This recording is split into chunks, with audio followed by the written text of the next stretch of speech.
டேய் ஏசியா கப்பே நீ எப்படா வந்த? நான் செப்டம்பர் 9 வந்துட்டேனா? நீங்க தானா என்னை யாருமே கண்டுக்கவே மாட்றீங்க. அட ஆமாங்க செப்டம்பர் 9 வந்து ஏசியா கப் ஸ்டார்ட் ஆயிடுச்சு. ஆனா வந்து யாருக்குமே தெரியல ஏசியா கப் ஸ்டார்ட் ஆனது. ஆனா ஒரு 4 மேட்ச் போயிடுச்சுங்க. நல்லபடியாவும் நடந்துச்சு. ஆனா வந்து இன்னும் கூட யாருக்குமே தெரியல ஏசியா கப் ஸ்டார்ட் ஆயிடுச்சுன்னு. நேத்து வந்து இந்தியாவுக்கு நடந்தது. அப்பதான் வந்து ஓ என்னடா ஏசியா கப் எப்படா வந்த நீ? இப்பதான் ஸ்டார்ட் பண்ணியா? அப்படின்னு சொல்லி எல்லாருமே பார்க்க ஆரம்பிச்சாங்க.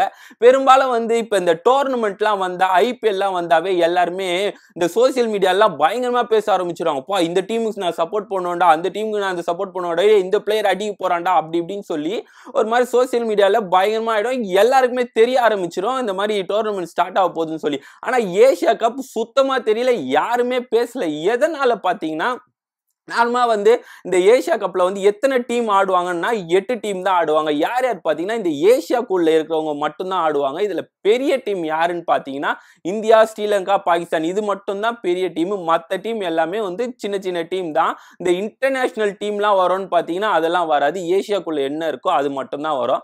அதனால கூட வந்து பெருசா யாருக்கும் தெரியலன்னு கூட சொல்லலாம். அது இல்லாம வந்து ஜியோ ஸ்டார் வந்து எல்லா மேட்சும் வாங்கிடுவாங்க. இந்த ஏசியா கப்பை வந்து வாங்கவே இல்லை இவங்க. அவங்களாவது வாங்கியிருந்தா இந்த அட்வர்டைஸ்மெண்ட் போட்டு தாக்கி ப்ரொமோஷன் தாக்கி எல்லாருக்குமே தெரிய வச்சிருப்பாங்க. ஸோ அவங்களும் வாங்காதனால இந்த ஏசியா கப் இருக்கிற மாதிரியே தெரியல. ஸோ அதே மாதிரி இன்ட்ரெஸ்டா கூட இந்த ஃபர்ஸ்ட் மேட்ச் செகண்ட் மேட்ச்லாம் பெருசா போலன்னு தான் நினைக்கிறேன். ஃபர்ஸ்ட் மேட்சே ஆப்கானிஸ்தானுக்கும் ஹாங்காங்க்கும் நடந்து இந்த மேட்ச் வந்து எப்படி இருந்தாலும் எல்லாருக்குமே தெரிஞ்சிருக்கும் யார் ஜெயிக்க போறா அப்படின்னு சொல்லி. அதே மாதிரி ஆப்கானிஸ்தான் தான் ஜெயிச்சிச்சு. ஆனாலும் ஹாங்காங் ஓரளவுக்கு டஃப் கொடுத்தாங்க. அப்படி இப்படின்னு கொஞ்சம் கொஞ்சம் பிராக்டிஸ் எடுத்து பயங்கரமா டஃப் கொடுத்தாங்க. ரெண்டாவது மேட்ச் வந்து இந்தியாவுக்கும் யுஏக்கும் நடந்து இதுல இருந்து எல்லாருக்குமே தெரிஞ்சிருக்கும் யார் ஜெயிக்க போறான்ட்டு. இந்தியா தான் ஜெயிச்சுது. ஆனாலும் எல்லாரும் ஏன் பார்த்தாங்கன்னா இந்தியா மேட்ச் ரொம்ப நாள் கழிச்சு பசங்க ஆடுறாங்க, சரி எப்படி ஃபார்ம்ல இருக்காங்க, ஸோ எந்த மாதிரி ஃபார்ம்ல இருக்காங்க, ஃபார்ம் அவுட் ஆயிட்டாங்களா அப்படின்னு சொல்லி எல்லாருமே பார்த்தாங்க. எல்லாருமே வந்து அதே ஃபார்ம்ல தான் இருக்காங்க. நம்ம ஹார்திக் பாண்டியாவும் ஆல்ரவுண்டரா கலக்கிட்டு இருந்தாரு. நம்ம குல்தீப்பும் நல்லா ஸ்பின் போட்டு பயங்கரமா அந்த ஃபார்ம்லயே தான் இருந்தாரு.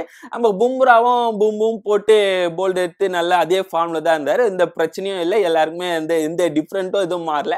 என்ன மாறிச்சுன்னா நம்ம ஹேர் ஸ்டைல் தான் ஹார்திக் பாண்டியாக்கும் சூரியகுமாரும் மாத்திட்டானுங்க. டிஃப்ரெண்டா ஸ்கில்ஸ் டிஃபரன்ஸ் பண்ணுங்கன்னா என்னடா ஹேர் ஸ்டைல மாத்திட்டீங்கன்னு சொல்லி எல்லாருமே சோசியல் மீடியால பயங்கரமா பேசிட்டு இருந்தாங்க. ஸோ இதுக்கப்புறம் மேட்ச் நல்லா போகுமா நல்லா இருக்குமான்னு பார்த்தா நிறைய மேட்ச் வருது. ஸ்ரீலங்கா கூட பாகிஸ்தான் கூட எல்லாம் வருது. மேபி இதெல்லாம் நல்லா இருக்கும் தான் நினைக்கிறேன். வெயிட் பண்ணி பார்ப்போம்.